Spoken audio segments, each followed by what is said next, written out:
नमस्कार विद्यार्थियों, हम मुद्रा के कार्यों की विवेचना कर रहे हैं समष्टि अर्थशास्त्र के अंतर्गत। और मेरी पूर्व की 3 वीडियो हो चुकी हैं इस चैप्टर को लेकर के, जिसमें मैंने मुद्रा की अर्थ परिभाषा और मुद्रा के कार्यों की विवेचना की।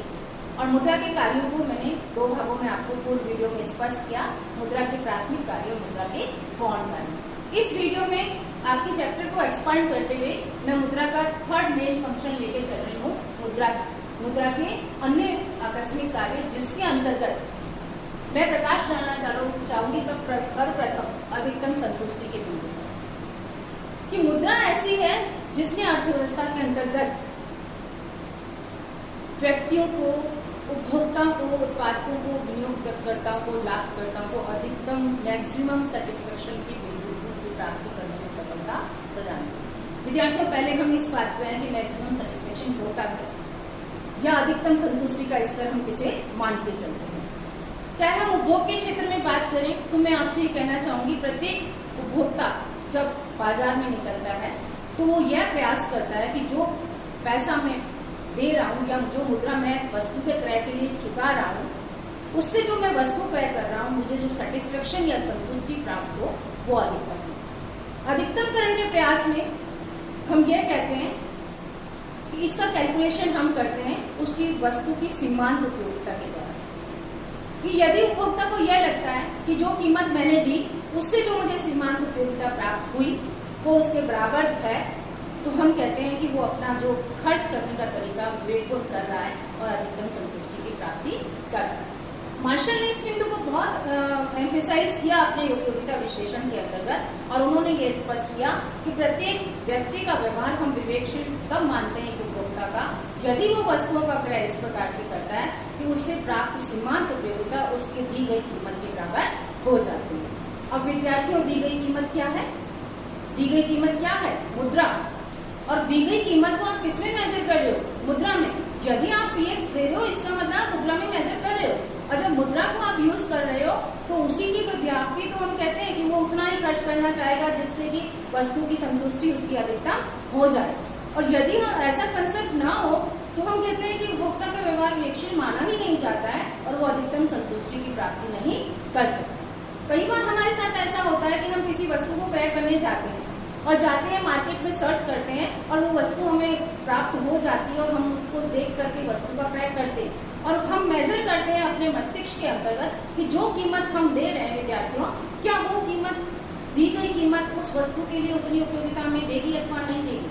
और ये मंथन करके ही हम किसी वस्तु का क्रय करते हैं। और कई बार ऐसा होता है कि हमें जो वस्तु हम क्रय करके लेकर के आते हैं वो हमें बहुत अधिक सीमांत उपयोगिता दे जाती है, और जब बहुत अधिक सीमांत उपयोगिता दे जाती है तो हम अधिक प्रसन्न होते हैं और ये मनोवैज्ञानिक धारणा है और अधिकतम संतुष्टि का अनुभव करते हैं।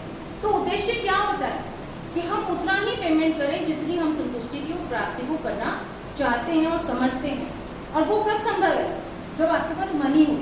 अगर आपके पास मनी नहीं है तो आप अधिकतम संतुष्टि के क्राइटेरिया को पूरा नहीं कर सकते। इसी तरह से उत्पादक के दृष्टिकोण में मैं बात करूं तो हम ये कहते हैं कि उत्पादक जो है हर एक उत्पादन के लिए उत्पत्ति के साधनों को पारितोषिक देता है। जब वो पारितोषिक देता है तो उसका उद्देश्य क्या होता है कि अपने साधन का मैक्सिमम यूटिलाइजेशन में करूं, और मैक्सिमम यूटिलाइजेशन के प्रयास में वो ये कहता है कि जितना भुगतान मैं साधन को कर रहा हूँ कम से कम उसकी उतनी सीमांत उपयोगिता साधन मुझे कमा करके दे। और ये मेजरमेंट जब किए जाते हैं अधिकतम संतुष्टि की अवधारणा को सेटिस्फाइड करने के लिए, तो ये मेजरमेंट इस आधार पर किए जाते हैं कि जो कीमत दी जा रही है, मुद्रा दी जा रही है, वो संतुष्टि को बढ़ा रही है अथवा घटा रही है। जब हमारे पास में मुद्रा होगी तभी तो हम मेजर कर सकते हैं। इसलिए हम कहते हैं मुद्रा बहुत महत्वपूर्ण रोल अदा करती है एक अर्थव्यवस्था के अंतर्गत उपभोक्ता के अधिकतम संतुष्टि के व्यवहार के विश्लेषण के अंतर्गत, उत्पादक के अधिकतम उत्पादन के विश्लेषण के अंतर्गत, लागत न्यूनतमकरण सिद्धांतों के अंतर्गत। तो हम ये कहते हैं कि यदि ऐसी स्थिति ना हो मुद्रा जैसी, तो क्या हम इस लक्ष्य की प्राप्ति कर सकते हैं? हम नहीं कर सकते। इसलिए विद्यार्थियों, बहुत जरूरी है कि अधिकतम संतुष्टि के सिद्धांत को यदि हम अर्थव्यवस्था में लागू करना चाहते हैं तो बिना मुद्रा के पॉसिबल नहीं है। इसलिए महत्वपूर्ण भूमिका अदा करती है मुद्रा अधिकतम संतुष्टि के सिद्धांतों की विवेचना के अंतर्गत। विद्यार्थियों, अन्य जो मुद्रा का आकस्मिक कार्य और राष्ट्रीय का वितरण, सबसे पहले मैं आपको स्पष्ट करना चाहूँ कि राष्ट्रीयता वितरण होता क्या है, तब आप इसका अर्थ समझ पाएंगे कि मुद्रा उसमें कैसे भूमिका अदा करती है। जब हम कहते हैं राष्ट्रीय उत्पन्न की जाती है तो विद्यार्थियों में हमेशा अपने अर्थशास्त्र के विद्यार्थियों को ये समझाने का प्रयास करती हूँ कि राष्ट्र में जो भी उत्पादन किया जाता है या राष्ट्रीय उत्पादन को जो हम करने लगते हैं तो उत्पादन में हम उत्पत्ति के साधनों का उपयोग करते हैं। आपको मैंने पूर्व वीडियोस में भी एक्सप्लेन किया है उत्पत्ति के साधन क्या होते हैं, 5 होते हैं। जो मैं राष्ट्रीय का अध्ययन आपको करवा रही थी विद्यार्थियों, तब मैंने आपको स्पष्ट किया था उत्पत्ति के साधन क्या होते हैं। 5 होते हैं, श्रम, पूंजी, भूमि और उद्यम। श्रम को मैं 2 कैटेगरीज में हमेशा डिवाइड करती हूँ, कुशल श्रम और अकुशल श्रम। और मैंने आपसे ये कहा था कि इन साधनों के बिना किसी भी अर्थव्यवस्था में राष्ट्रीय उत्पादन की प्राप्ति हम नहीं कर सकते। सपोज कीजिए हमने उत्पादन के साधन लगाए और मेरा जो आपका कार्य है मुद्रा का वो क्या, राष्ट्रीय आय का वितरण। तो जब हमने साधनों को लगाकर के भौतिक मात्रा उत्पन्न कर ली या हमने मौद्रिक आय उत्पन्न कर ली तो समस्या क्या होती है वितरण की, कि किस तरह से उसको हम वितरित करें, अर्थव्यवस्था के अंतर्गत किस तरह से हम वितरित करें। जो वितरण का कार्य होता है वो किस आधार पर किया जाता है कि प्रत्येक उत्पत्ति के साधन ने उस उत्पादन के अंतर्गत अपना कितना योगदान दिया और वो साधन कितना दुर्लभ। इन 2 कंसेप्ट्स को लेकर के हम वितरण करते हैं। जैसे मैं बात करूं विद्यार्थियों, हमने भूमि को लिया तो हम कहते हैं भूमि का हिस्सा क्या होगा, लगान। पूंजी की बात करें तो हम कहते हैं पूंजी का हिस्सा क्या होगा, ब्याज। इसी तरह से उद्यमकर्ता का हिस्सा क्या होगा, लाभ।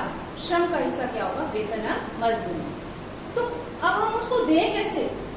आप भौतिक मात्रा को उठा करके देने से रहे कि श्रम आप इतना हिस्सा प्रोडक्शन का ले जाइए, पूंजी आप इतना ले जाइए, ये तो संभव हो ही नहीं सकता। संभव किसने बना दिया, मुद्रा ने। हमने श्रमिकों के वेतन की गणना किसमें की, मुद्रा में। मजदूरी की गणना किसमें की, मुद्रा में। भूमि को जो लगान दिया, किराया दिया, मुद्रा में ही दिया। पूंजी को जो ब्याज दिया वो भी मुद्रा में ही दिया। और उद्यमकर्ता ने जो लाभ लिए वो भी मुद्रा में ही तो धन को संचित करके रखेगा। तो आप सोचिए कितना महत्वपूर्ण फंक्शन है, मैं इसको कहूंगी जिसको हम आकस्मिक कार्य में ले रहे हैं कि राष्ट्रीय आय का वितरण सबको हो सकता है क्या, हो ही नहीं सकता। राष्ट्रीय आय के वितरण को न्यायोचित बनाने का प्रयास किसके द्वारा किया गया, मुद्रा के द्वारा। यदि मुद्रा नहीं होती तो हम साधन को, उसका पारितोषिक किसी अर्थ में न्यायोचित करने में सफल हो ही नहीं सकते थे। इसलिए विद्यार्थियों ये बहुत महत्वपूर्ण कार्य है कि मुद्रा ने राष्ट्रीय आय के वितरण को सरल किया। अगला मैं ये कहती हूँ कि पूंजी की तरलता में वृद्धि।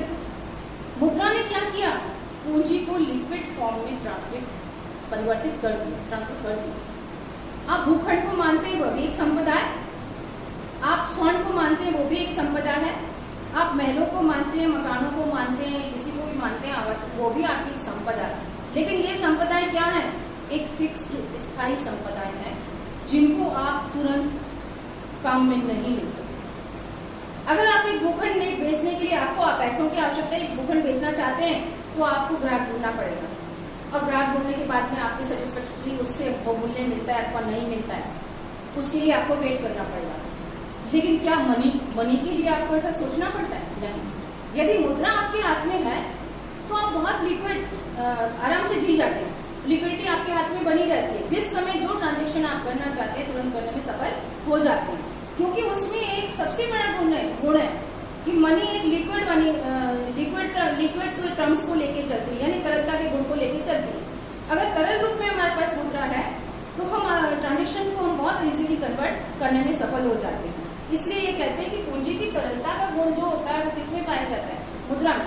उत्पादक भी इजीली डिसीजन ले लेता है, मुझे क्या प्रोडक्शन करना है, कितना करना है, कितनी मात्रा में करना है। उपभोक्ता भी तुरंत डिसीजन ले लेता है, मुझे किस वस्तुओं को खरीदना है और कितनी जल्दी खरीदना है। उसके सारे ट्रांजेक्शन्स उस लिक्विडिटी के कारण ही सफल हो पाते हैं। ये सबसे बड़ा गुण है मुद्रा का, जिसके अंदर हम कहते हैं कि हम इसको हम सफल बना सकते हैं। नेक्स्ट पॉइंट, शाख का आधार।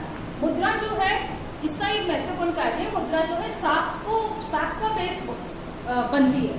विद्यार्थियों में इसकी बहुत विस्तृत विवेचना करूंगी अगले अपने वीडियोस के अंतर्गत। शाख होती है, शाख विश्वास मुद्रा कहलाती है अर्थव्यवस्था के अंतर्गत। जैसे हम सामान्य भाषा में बात करो, चेक, हुंडियां, बिल इत्यादि जो होते हैं उससे सभी शाख पत्र कहलाते हैं।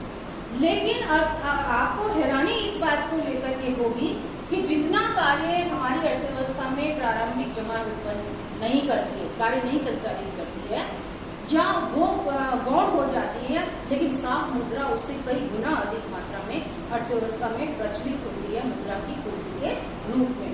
वेबस्टर ने तो अपने डिक्शनरी में इतना भी लिखा है कि साफ मुद्रा ने एक राष्ट्र को धनी बनाने में बहुत महत्वपूर्ण योगदान अपना किया है। तो साफ मुद्रा का आधार क्या बनती है? प्रारंभिक मुद्रा। यदि हमारे पास प्रारंभिक मुद्रा ना हो, क्योंकि साख मुद्रा का सर्जन जो किया जाता है वास्तव में वो प्रारंभिक मुद्रा के आधार पर ही किया जाता है, तो यदि हमारे पास प्रारंभिक मुद्रा नहीं होगी तो क्या हम किसी को साख मुद्रा जारी कर सकते हैं? नहीं कर सकते। हम चाहें कि हम किसी को चेक में पेमेंट करें तो चेक में पेमेंट हम कब करते हैं? जब हमारे अकाउंट में पैसा होता है। इसके बिना तो वैलिड ही नहीं है वो चेक। तो आपको पैसा रखने के लिए, किसी को चेक जारी करने के लिए बैंक में पैसा रखना, और बैंक में पैसा कौन सा है? आपकी प्रारंभिक जमा। और जब प्रारंभिक जमा है तो हम इजीली ट्रांजैक्शन अर्थव्यवस्था में करते हैं। चेक पत्र दे दिए, ऋण पत्र दे दिए, आपने एग्रीमेंट्स लिख के दे दिए, किस बिहाव पर? की प्रारंभिक जमा। और प्रारंभिक जमा क्या होती है? मुद्रा। अगर मुद्रा ना हो तो क्या आप साख मुद्रा उत्पन्न कर सकते हैं? नहीं कर सकते। इसलिए हम ये कहते हैं कि मुद्रा का ये कार्य है कि मुद्रा के द्वारा ही अर्थव्यवस्थाओं में साख का सर्जन संभव हो पाता है। व्यापारिक बैंक जो साख का सर्जन करते हैं वो मुद्रा के अभाव में कर ही नहीं सकते। विद्यार्थियों, नेक्स्ट जो कंसेप्ट है वो ये है आकस्मिक कार्य में कि शोधन क्षमता की गारंटी। बेटा ये विद्यार्थियों, ये शोधन क्षमता होती क्या है? शोधन क्षमता ये है कि दिवालिया घोषित करना। किस व्यक्ति का दिवालिया निकलता है? जिसके पास मनी होती ही नहीं। इसलिए हम कहते हैं कि किसी व्यक्ति की को दिवालिया घोषित करने से पहले उसके अकाउंट्स को देखा जाता है कि इसको घोषित किया जाए या नहीं किया जाए। यदि उसके पास मुद्रा है तो उसका दिवालिया होने के चांसेस जो है वो खत्म हो जाते हैं। तो ये महत्वपूर्ण स्थिति है समाज में कि मुद्रा ही उसको दिवालिया घोषित होने से बचा सकती है। विद्यार्थियों, ये मुद्रा के आकस्मिक कार्य।